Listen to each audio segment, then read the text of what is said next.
देखे जरा किसमें कितना है दम चल के रखना कदम मेरे साथिया। আসসালামু আলাইকুম দর্শক, সবাই কেমন আছেন? আসলে একদিনের বিরতি নিয়ে আবারও চলে আসলাম আপনাদের সামনে জমজমাট ভিডিও নিয়ে। আশা করছি পুরোটা সময় জুড়ে আপনারা আমাদের সাথে থাকবেন এবং ভিডিওটা এনজয় করবেন। সত্যি কথা বলতে কি দর্শক, আমার ইচ্ছা ছিল মিমের বিয়ে সিরিজের সবগুলো ইভেন্টই কভার করা, কিন্তু ব্যস্ততার জন্য আমি মিমের বিদায় পর্যন্ত কভার করলেও এরপরে মিমের সাথে কি না হলো, কি হলো না, বিয়ের পর দিন সকাল থেকে কি হলো না সেটা নিয়ে কথা বলতে পারিনি। কিন্তু আজকে দেখি ও মা দুই কুকুরনির সাথে লড়াই করা শুরু করেছে। যদিও মিম কিন্তু অতটা হাঁকেনি, কিন্তু আসলে শারমিন যেভাবে বকতেছে দর্শক, আমি ভাবলাম এদের যখন দুইজনের একটা গন্ডগোল লাগেই গেছে, তো আমিও চলে আসি আমার ভিডিও নিয়ে। আর আজকের ভিডিওটা একটু বড় হলেও আপনাদের জন্য অনেক গুরুত্বপূর্ণ তথ্য কিন্তু থাকবে আজকের ভিডিওতে, তাই ধৈর্য ধরে দেখতে হবে।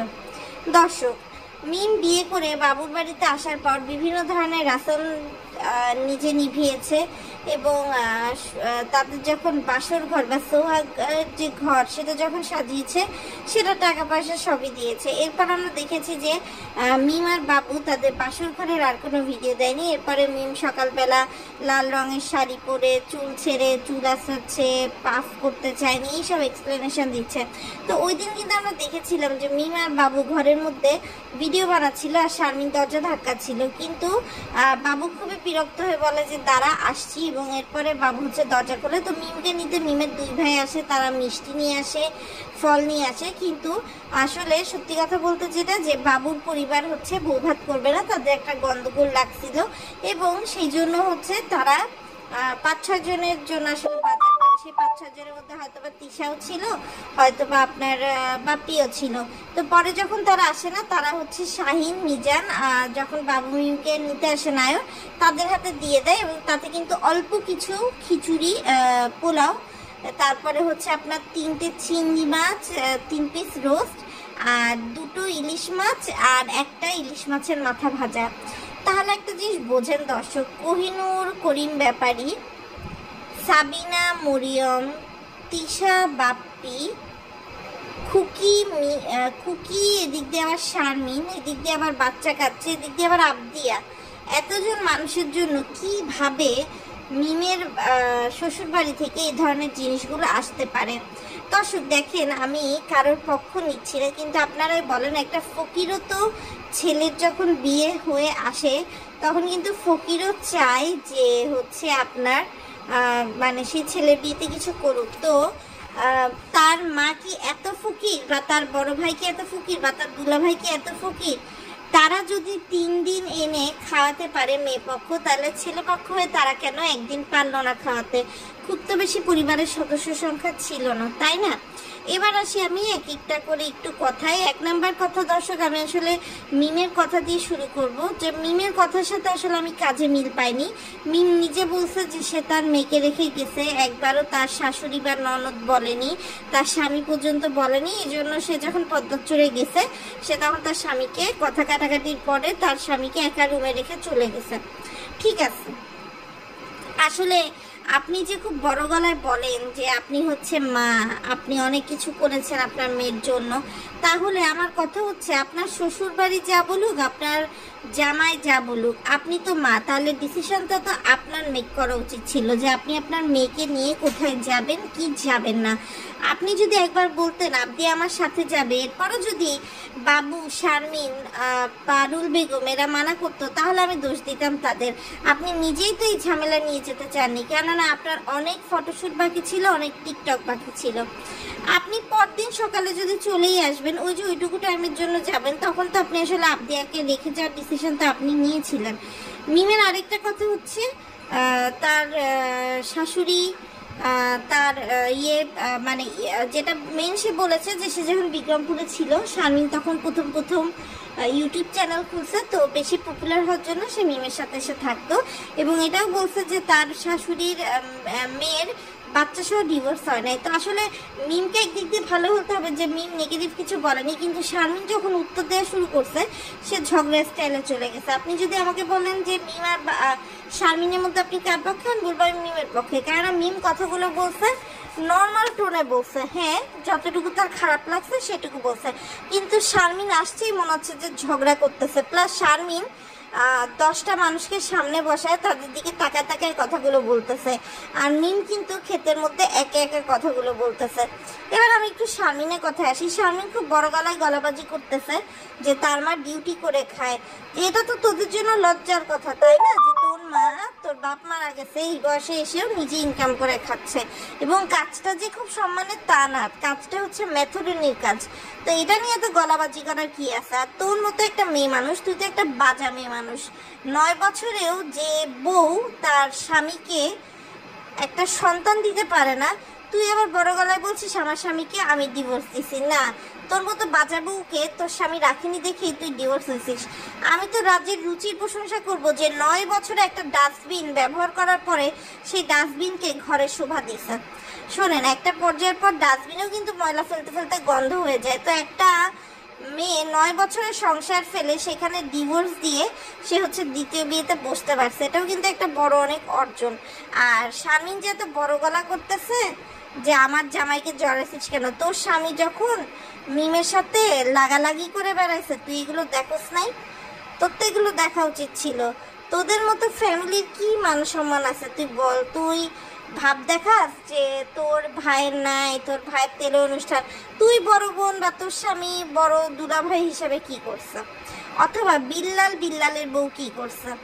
তোর মা তেলে দেবে দেখি তোর মা একমাত্র গেছে তোর মাকে পায়ের জুতো ভাসে মেয়ের ফ্যামিলিরা, কিন্তু আমি তো দেখছি উল্টো। যখন তোরা গেছিস ওরা আলাদা করে খেতে দিছে, রাজ আর তোকে আলাদা রুম ছেড়ে দিছে, রাজকে সেরকম ওয়েলকাম করছে। এত কিছু করার পরও যদি এত অ্যাটিটিউড থাকে, এই তো মিমের বদলতে তো চ্যানেলটা দাঁড় করালি, এরপরে আবার কথা আসে কোথা থেকে? আর তুই বলছিস যে গোলামের মতো কাজ করাইছে করছিস, তুই কি ছোট 2 বছরের বাচ্চা যে তোরে খেলনা দেখায় কাজ করাইছে তুই করছিস? তুই নিজেও তো ভিউ দিছিস। ইভেন কিছু টিকটক এমন আছে যেগুলো মিম এখনো রিলিজ করে নাই, কিছু ইউটিউবের শর্টস এমন আছে তুই দিয়ে বসায় রাখছিস।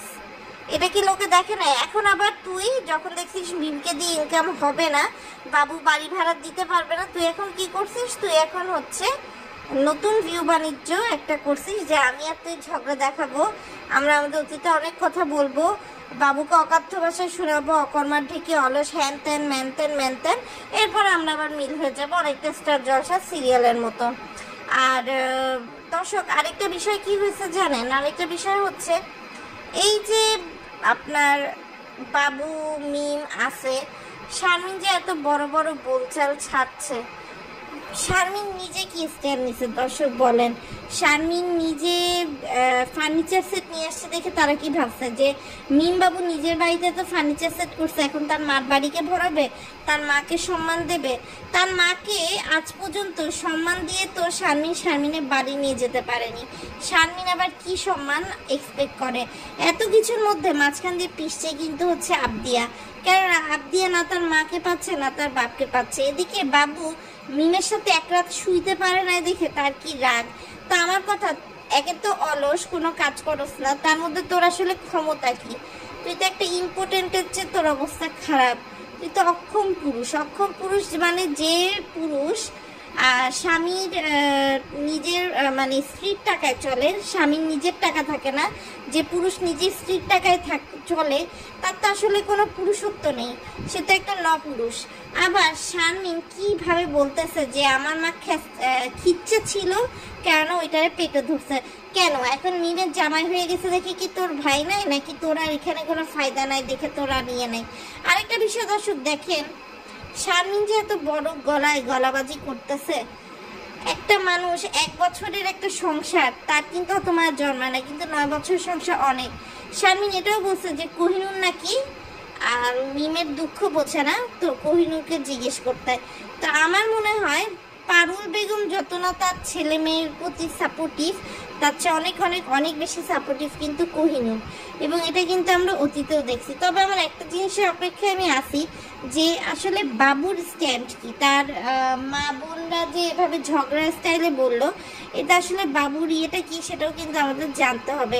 আরেকটা বিষয় হচ্ছে দর্শক দেখেন, এখন আরিফও কিন্তু শেষমেশ চলে আসছে, একটা আনন্দ ঘন পরিবেশ কিন্তু ব্যাপারী পরিবারের মধ্যে ঘটছে, কিন্তু বিয়ের মাত্র একদিনের মাথায় শারমিনের এই রং বদলানো, এটা কিন্তু আসলে মানুষ ভালো চোখে নিচ্ছে না।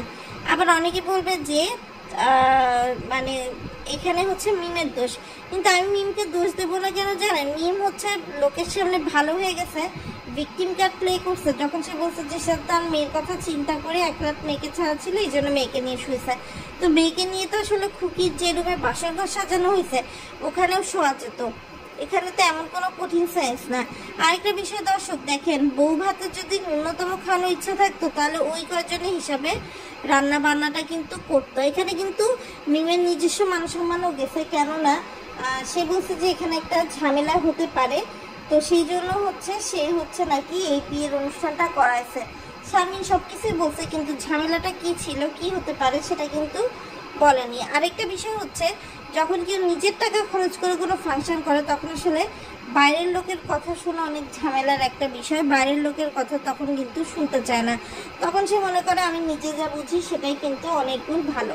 তো আরিফ এসে কিন্তু বলতেছে, যখন মিম তাকে জিজ্ঞেস করছে যে দুলা ভাই আপনি এতদিন আসেন নাই কেন, সে বলতেছে আমার বড় ভাই আছে, এখন তো আসলে আমার এসেও কোনো লাভ নেই, যেখানে আমার বড় ভাইরা কাজ করে। মানে এখানে আরিফ যে বাপ্পির প্রতি নিতে মানে ইন্ডিকেট করছে এটা কিন্তু বোঝাই যায়। আরেকটা বিষয় কি জানেন দর্শক, এই যে মিম এত ভাব দেখাচ্ছে যে আপনাকে ছাড়া তার ভালো লাগছে না, অথচ আমার চ্যানেলে কিছু ভিডিও আছে দর্শক শর্ট সেকশানে, আপনারা দেখে আসবেন যে মিম কত মানে আনন্দের সাথে মানে আনন্দিত হয়ে হচ্ছে দর্শক আপনার শুটিংগুলো করছে টিকটকের জন্য, যা তাদের বাসর ঘরে হচ্ছে সাজানো ছিল। এবং দর্শক আরেকটা বিষয় হচ্ছে, এই টিকটকগুলো কিন্তু মিমের চ্যানেলে দিয়ে টাকা ইনকাম করতে পারতো, কিন্তু এখানে কিন্তু শারমিন একটা খেল খেলছে, সে হচ্ছে নিজের চ্যানেলে আগে দিয়ে ফেলছে। আর আরেকটা বিষয় কি দর্শক, এই যে একদিনের মাথায় শারমিন হঠাৎ করে মিমকে এতগুলো কথা শোনালো, এতদিন আসলে এই কথাগুলো কোথায় লুকায় ছিল? এগুলো তো অনেক দিনের পাইল আপ করা কথাবার্তা, যে কথাবার্তাগুলো হচ্ছে এখন মিমের রিলিজ পাইছে। মিম এত রাগ করার পর, বাবু ভাবে খারাপ ব্যবহার করার পরও মিম কিন্তু নাটক করে পা ধরে মাফ চাইতে গেছে। আমার কথা, আমি এত নরম হবই বা কেন যখন হচ্ছে আমার নিজস্ব মান সম্মানও থাকবে না, আমার নিজস্ব মান সম্মানের কোশ্চেন আসবে, এত তো দরকার নেই, তাই না বলেন? কিন্তু সেই কথা কিন্তু এখানে কেউ একবার বলেনি। আর আমি চিন্তা করছি যে রাজের যে রুচি, যে সে 9 বছরের একজনের বউ ছিল তার সাথে সংসার করে, আসলে এদের যদি ছেলে মেয়ে নাও হয় এরা কিন্তু আসলে এইভাবে সংসার করে যাবে। আর মিম যেহেতু এখন আসলে সংসারটা চালাচ্ছে, বাবুর কোনো কন্ট্রিবিউশন নেই, তবে আমার মনে হয় যে বাবুর উচিত কিছু একটা করা, কারণ বিয়ে করছে, বউ আছে, এখন বাচ্চাও আছে একটা, তো দায়িত্ব যদি আসলে মিম আর শারমিনই নেয়, যদি সে না নেয় তাহলে কিন্তু হবে না দর্শক। টাকা কামানোর জন্য এখন শারমিন এমন পাগলা কুত্তা হয়ে গেছে যে যে তার বড় ভাবি বিল্লালের বউ, তাকে দিয়ে এখন হচ্ছে সে তার জামাই, তারপর তার মা মানে বিল্লালের মা অর্থাৎ নাহারের শাশুড়ি, যে আসলে যে মহিলা আমরা দেখছি যে 2 বাচ্চার মা হয়ে মুখে কথা বলতে পারে না, তাকে দিয়ে এখন নাচ করাচ্ছে, নাচ করার টাকা ইনকাম করার চেষ্টা করছে। কেননা জানে যে এ হচ্ছে এমন একটা বোকাশোকা মহিলা, এ যদি হালকা করে কোমরটাও একটু দুলানোর চেষ্টা করে এটা কিন্তু অনেক বেশি ভাইরাল হবে, মানে নিজেদেরকে ভাইরাল করার চেষ্টা করছে। আর একটা জিনিস বুঝেন যে এই বিধবা মা চুলের মধ্যে মেহেদি লাগায়, মাথার কাপড় ফেলে জামাইয়ের সামনে দাঁড়ায় দাঁড়ায় সে হচ্ছে নিজের বড় ছেলের বউ যার 2 বাচ্চা আছে তার নাচ দেখে বেড়াচ্ছে আর হাসছে। আর মিম করলেই কিন্তু জিনিসটা অন্যরকম হয়ে যেত। এখানে বিল্লালের বউ নাহার করছে, বিষয়টা কোনো খারাপের দৃষ্টিতেই দেখছে না। আবার রাজের সাথে মিলে তার বড় ভাবি মানে নাহার হচ্ছে আপনার ভিডিও করে বেড়াচ্ছে। এই নাহারের সাথে কিন্তু রাজের সম্পর্ক একটু অন্যরকম, যে কারণে শারিফা কিন্তু রাজকে পাপা পাপা পাপা পাপা বলে ডাকে। আরেকটা বিষয় দর্শক না বললেই না, যে এই নাহার মানে আপনি একটা জিনিস বোঝেন যে মানুষ টাকার লোভে কি হয়।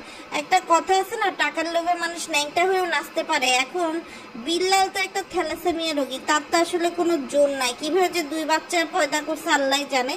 তার বউ এখন টাকার জন্য এতটা পাগল হয়ে গেছে যে সে আসলে একটা হোরের মতো কাজ করতেছে, মানে বেশ্যার মতো লোক সমাজের মধ্যে নাচতেছে, কিন্তু আসলে কোনো লজ্জা শরম নিজের কাজ করছে না।